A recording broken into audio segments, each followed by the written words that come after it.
Alright, so we're playing shaman. Woo. Yeah. Yeah. The only change is Manatide instead of Harrison. I'm gonna have you put the Harrison back in.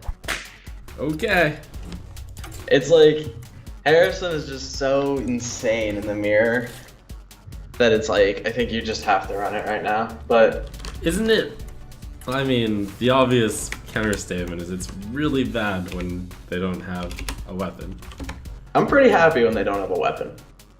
May I recommend Lost Tallstrider as a nice buff then? Yeah, Hearthstone's really exciting right now. You get to play shaman, and then you get to play against shaman, and sometimes you get to play against druid. Yeah, well, join with me as Amnesiac. This is his exact list, very unique. No tunnel trogs in it. Hard too weak. Yeah, it's bad in the mirror and it's bad against warrior. It's like really good in some matchups. Like it's nuts against druid and it's really good against zoo. But those are less of the matchups than like shaman and warrior. So I'm pretty down to not have them. But like this isn't just like the best list for overall stuff. I just like it for ladder. Okay. Here, I'll hop in on spec. Toss the horse rider. I actually really like horse rider against warrior because you want like nothing you play really in the early game lives. The only good early game card you have against them is Totem Golem, but horse rider's good because like what do they do? They can't really kill it well, and so it'll just chip off armor and it'll usually deal like 6 to 8 damage, or it'll require resources, which is good.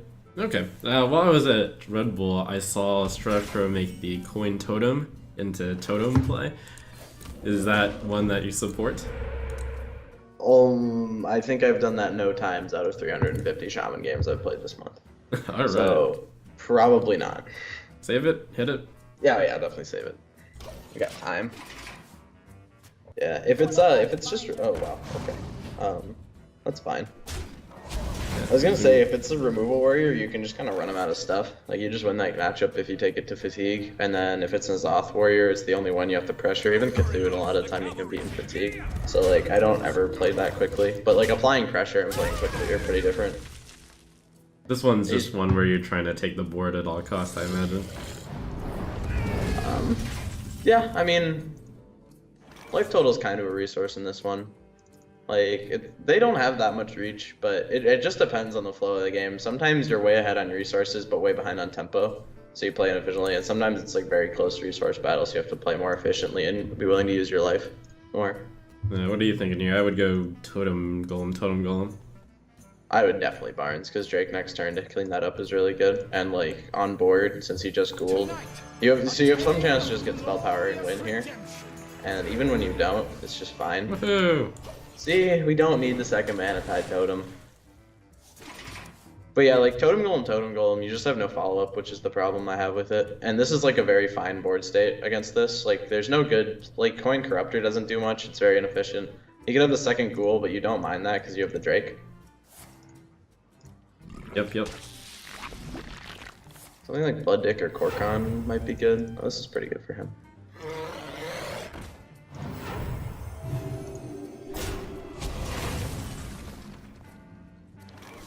It's not a bad hex. You're gonna fall behind if you don't, because otherwise you're playing Drake this turn, and then he's just gonna corrupt you, and you're gonna be really behind. But if you hex and then you take the value trade and play a Totem Golem, you can still Drake the following turn, and you're still ahead on board, which is really important.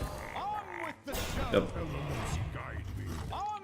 There are games where it's important to save your hex for like the rag and stuff, when you can afford to, but like you would just lose to normal stuff if you didn't hex here a lot of the time, I think, unless his hand is just very weak. Like, if his hand was super heavy but weak on the following turn, saving the hex would work out really well, but it's so much more likely he just has a solid mid-game hand and then, like, one threat, which you can get through anyway. Yeah, I think that's something I picked up a little bit over time, just to use the hex. It's okay on 3 drops and 4 drops, even 2 drops sometimes if it's Totem Golem. Yeah, hexing Totem Golem in the mirror is a lot of the time, right? The one thing that, like, the one big swing that will be, yeah, okay, just, I'm snap doing that. Told you it was better than that.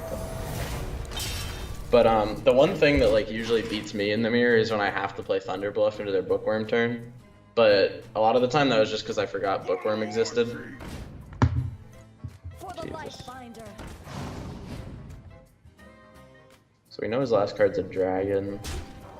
If it's Draconid Crusher, that's annoying. If it's Bookworm, that's really good for us. If we draw Maelstrom Portal, we win. Ooh, that's pretty good. Roll the totem and then just Lightning Storm anyways? Yeah, I think so. It's definitely the best Storm is getting, and you have fine follow-up with, like, even if he Bookworms you can just play a 5-drop. You can play Thunderbluff or Drake. Oh, I would definitely think you put the Totem Golem on the left, by the way. Oh, yeah. It, like, almost never matters here, but it could matter, and it could definitely matter, yeah. I mean, just like getting into good positioning habits so that you don't even have to think about it's good, because then in important situations you don't have to allocate resources to trying to think about that. You can think about stuff that actually matters. So it's still very feasible that he has Bookworm in hand. Yep, could also be the big one. Yeah, that's true. What I'm saying is like Thunder Bluffing and then him drawing a dragon and Bookworming it is like probably a way to lose. I mean, I'm fine with playing the Azure Drake because if he wants to trade down, that's fine. If he wants to value trade, you have the portal. You know he doesn't have Grom, so it never gets punished that way. Unless I was actually thinking Grom. Maelstrom Portal to stop his 6/6 from becoming a 9/9. But then he just plays a 6/6, and then we have to rag flip it, or we have an inefficient turn. We don't have a very good answer to the 6/6 if we don't build any tension here. I don't really mind if he makes a 9/9. So if he makes a 9/9, he would have to push face, and then you could go portal, trade, Fire Ellie, and you would have the Fire Ellie and the portal minion, and versus his nothing, and you'd be That's at 14. pretty good. Wow, safe. that's some really good reasoning there. Yeah, I think sometimes, or a lot of times, try to go for the insta payoff.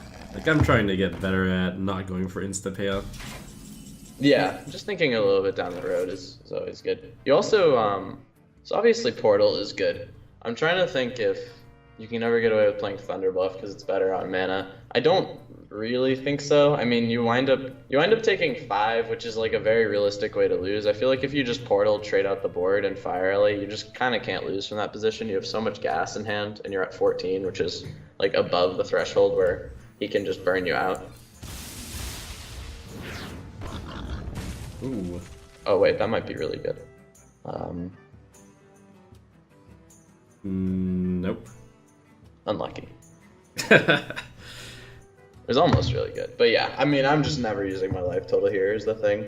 I think I just don't see how you lose if you do it this way. Yeah, alright.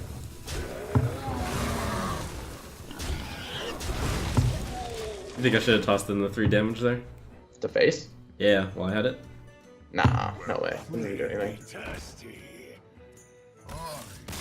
Yeah. Dragon Warrior's so bad. I think people think it beats Shaman. There's no way that deck is like... I think it's like one of the easiest matchups for me for Shaman. I think I'm probably like 57, 58% against that. That's a high percentage there. Yeah, that's actually... That's probably... It's like... I think it's like 55. Probably in reality. If they play right. They probably aren't playing right. But...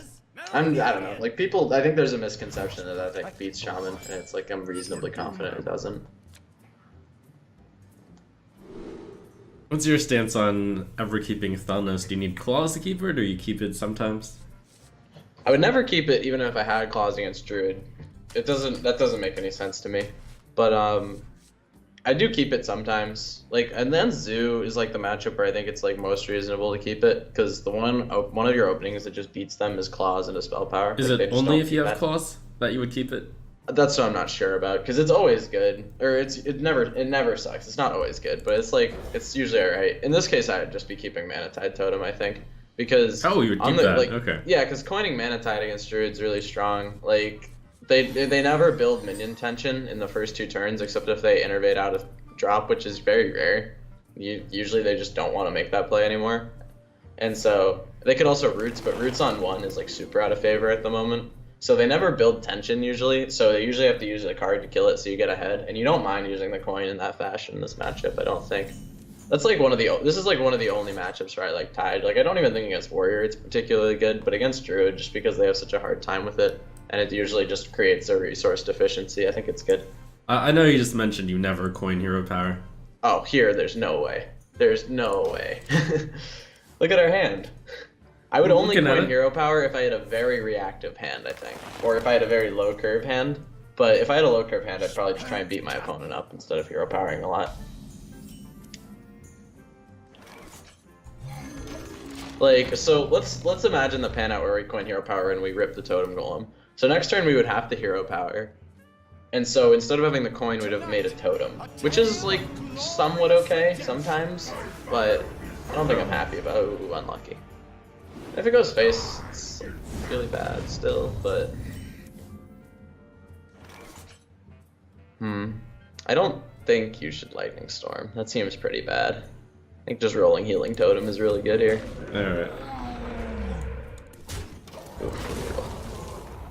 But yeah, I mean, I think that like having 1 mana and 0 mana thing from below is very overrated. I think 4 mana or 3 mana thing from below is where my play rate comes in most, and my stats on thing from below are like 45 wins and 12 losses or something when I play it.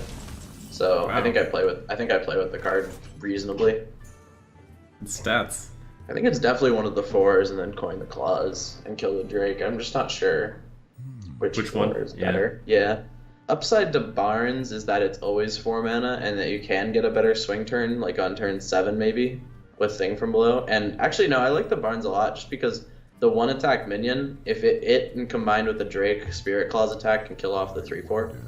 And I don't really mind getting swiped here. Like, that's his whole turn. He can't Arcane Giant or anything yet. And you do have some high roll potential. Like, if you get Flame Tongue or something, that'd be really good. Alright. Nice. Good. Even claws here then? No. Nah, not there's no need anymore. Yeah, so I think the Barnes makes a lot more sense than the Thing from Below. But the Thing from Below directly challenged the 3/4, so it wasn't like it was a bad play.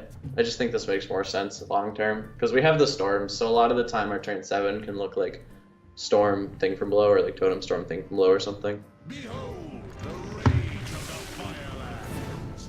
Okay, we lose.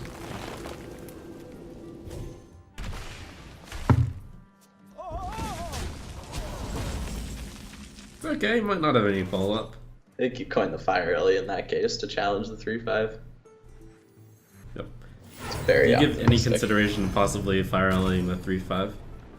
No, I don't think so. There's also just the we're trying to roll spell power totem play here.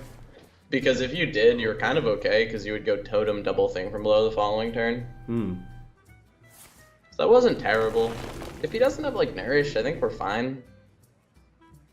Like, I don't really mind when he gets an extra minion here. I mean, it'll help, but it's not devastating. Okay, that's unlucky.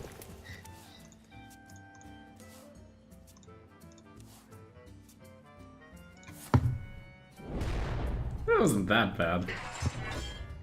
This is pretty bad. No, it's pretty bad. No, it's really bad. That thing is still alive. It's alright, he's out of choose 1 spells now. Is he? Right. Probably not. I definitely start with Totem, because I think just double Thing from Below if you whiff on the spell power is probably good. If you have the spell power, there's consideration of killing it. I think. Yeah. Arch? Is that actually better? Yeah, I mean, it's probably better. It's just weak. It's okay, next turn will be strong. I mean, you should probably kill it. It's just like, I think we lost. It's fair. I don't know. I would usually have left this game once Vandrel nourished. Just efficient laddering. Wow, you would just leave there. Yeah, probably. Once he nourished, I don't think we can win. I mean, there's like some chance, but I don't think the chance we have to win is Worth? Yeah, is worth the time investment. Because Druid takes a while to kill you sometimes, so it might just wind up being a big waste.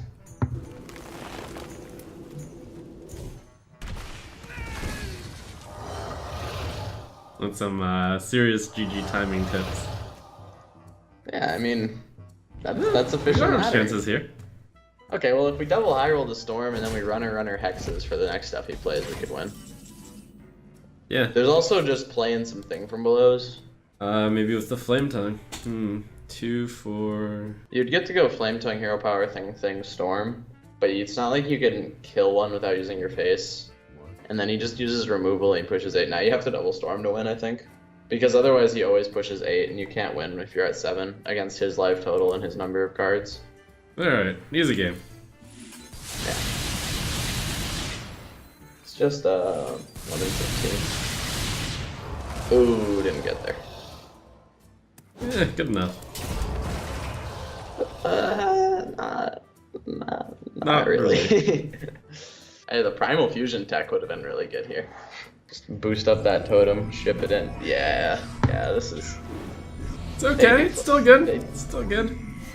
We're doing great. Still good. Okay. They do play Yasharish now, I don't know why. For the Barnes memes. I know, that's not a good reason.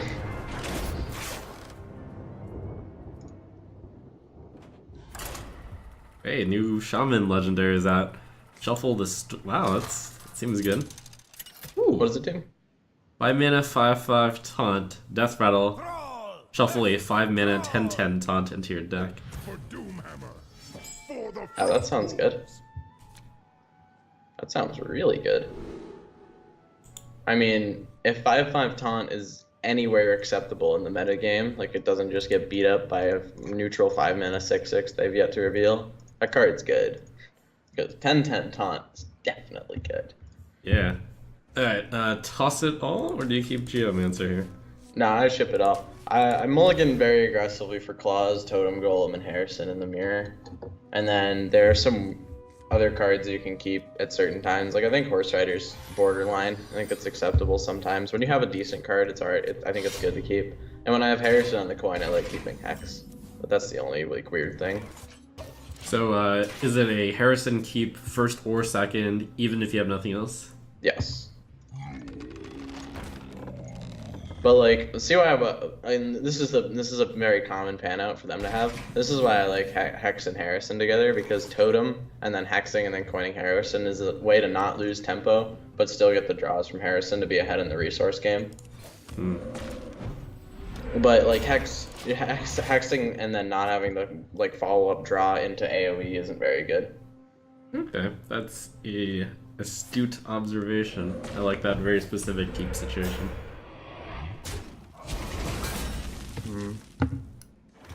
This is interesting. Barnes isn't like atrocious because you have the portal, so he can play a thing from below next turn. If he flame ties, then you're pretty unhappy. I think Clippy Cloppy's fine. Horse Rider? Yeah. Okay. I don't like the Barnes very much because if he plays thing from below, unless we just super high roll the Barnes, we're behind. If he plays Flame Tongue, we're behind without an answer to it. So I think like it's just not a good time to build tension. We're just gonna lose out on that battle. I think it's good to just Horse Rider, try and keep your coin, try and keep the board somewhat in check, and then look for a good swing turn. Interesting. Alright. So the coin might be trying to be held for like a spell damage and then portal. Yeah, it's just the Barnes isn't very good here, is the main reason why I'm not a fan of it. Like, holding coin has obvious upside because you get to do a swing turn earlier. Definitely can't do that in Feral Spirits because then we'll just lose to Azure Drake. I wonder if you can ever just totem and bolt. Is it bad to go Feral Spirit, Lightning Bolt, and then like the plan of Coin Barnes? We can't coin Barnes. If we do that, we overload 3. Oh right, overload 3. Yeah, and I think even then it would be quite poor because you would just Azure Drake, kill both their guys, and have a Drake and a Spirit Claws that's jacked up with spell power. I think you're definitely bolting. I'm just not sure if coining Barnes is good. Coining Barnes is good if you get any totem. Yeah, I like coining Barnes. Alright. So I guess you Barnes first. Mechanics. Yeah, like any totem was a good roll because you get the thing from below. And this is actually a good Barnes turn because like he wants to play Azure Drake on curve, and then it's very awkward for him to deal with the board well. Like what's he gonna do? Put 6 damage into Barnes or hit this inefficiently and push irrelevant to base damage. And like Maelstrom Portal's fine with you. We could play Thunderbluff, which we actually just can't kill, but that's not like a very good play from his perspective. It's pretty good. I clearly don't think about like making awkward turns for the opponent enough. Oh, that's like, yeah, I think that's really important in the mirror because it's all about resources. It's not like it's very rarely a tempo matchup. Like, because you can it doesn't take a lot to sweep an opponent's board unless it's just really big, like with 5/5s and 3/6s and stuff. Like most of the boards you make in the early game are very easy to get swung back on. So you're just trying to get like little inefficiencies out of your opponent, gain resources in the early and mid game, and then in the late game you want to convert those resources to like kind of just a chokehold on your opponent. At least that's how I play it. Well, you're doing something right. So I'm just thinking pass. Yeah, you don't have another play. Everything else is too weak.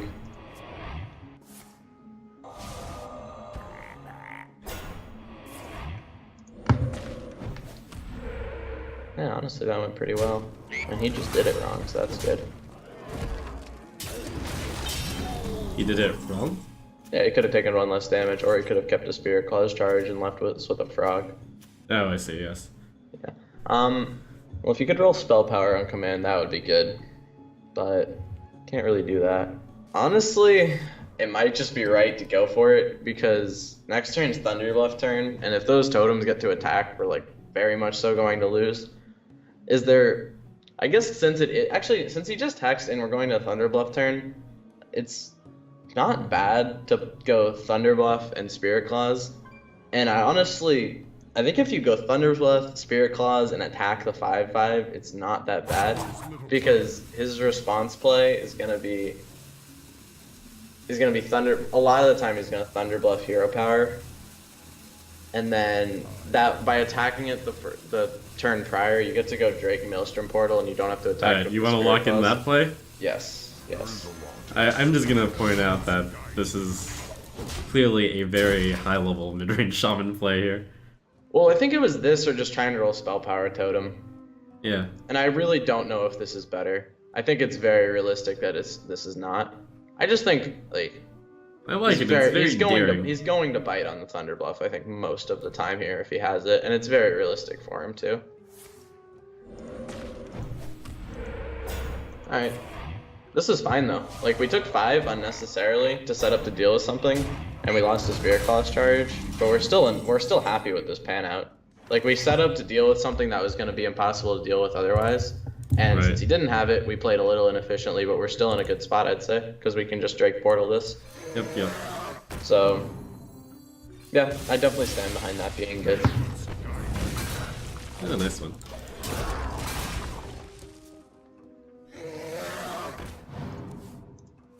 So he'll go, oh yeah, that's a really good one. All the eggs are nuts in this one. Like, if you get Runic Egg, you usually just win. You usually just win if you get if you get an extra card for no reason, that's insane. Huh. I don't think you can respect AoE very much here if you intend to actually win. Yeah, I was leaning towards Spirit Golem Totem. You could also make an argument for Flame Tongue, Geomancer, kill the Drake and play Sparrows, because then he could also just low roll the AoE. He would need 2 AoEs, or he would need to get somewhat lucky. Like, and that leaves you with a Hex, so you beat, like, that way you get to have the Hex the following turn and you beat big stuff, and you get to spend all your mana the following turn as well. So I think I like this. I'm liking that. If you were to roll Taunt Totem, it would be really good to just Totem and Totem Golem, but you can't rely on that, and this Flame Tongue is really important to your game plan, so I would just Ferals.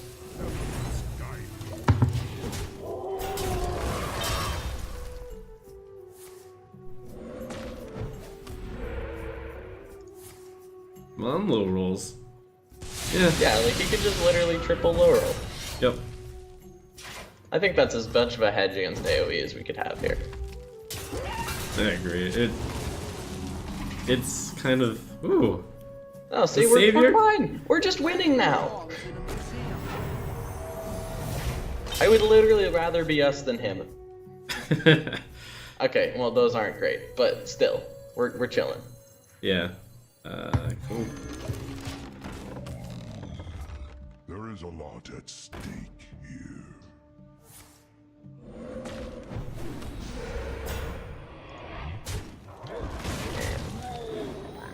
Alright, Maelstrom Portal and Spell Power, or just Lightning Storm. That would have been better. Fuck.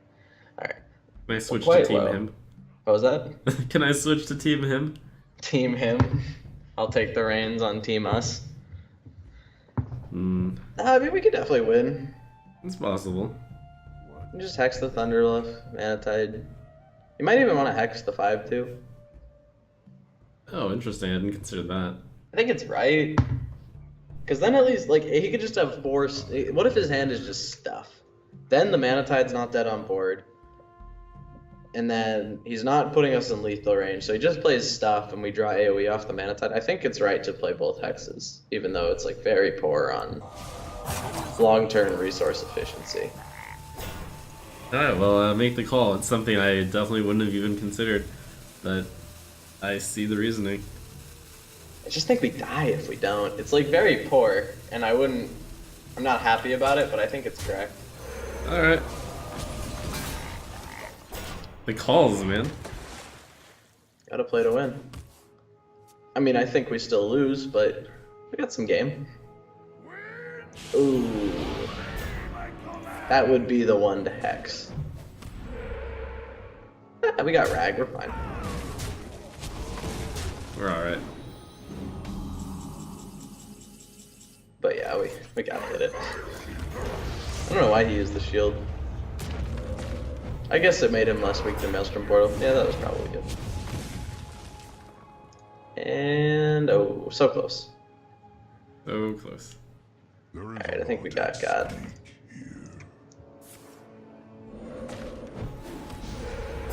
Yeah, if this is everything, you can stabilize at 5, we just need Lightning Storm. Yeah, see? Now we just win the rag flip. Yeah. Cool. Yeah, and Storm, and then fire early the Alakir, and then hit the 3/6. We're chilling. It doesn't matter which one you fire early. It kind of matters. You could not. I mean, yeah, you definitely fire early the Alakir, but I'm pretty sure we just. Whoa, whoa, whoa, whoa! Why is What? Rag in the middle? Oh, right. Oops. Alright, he probably doesn't have it, let's be real.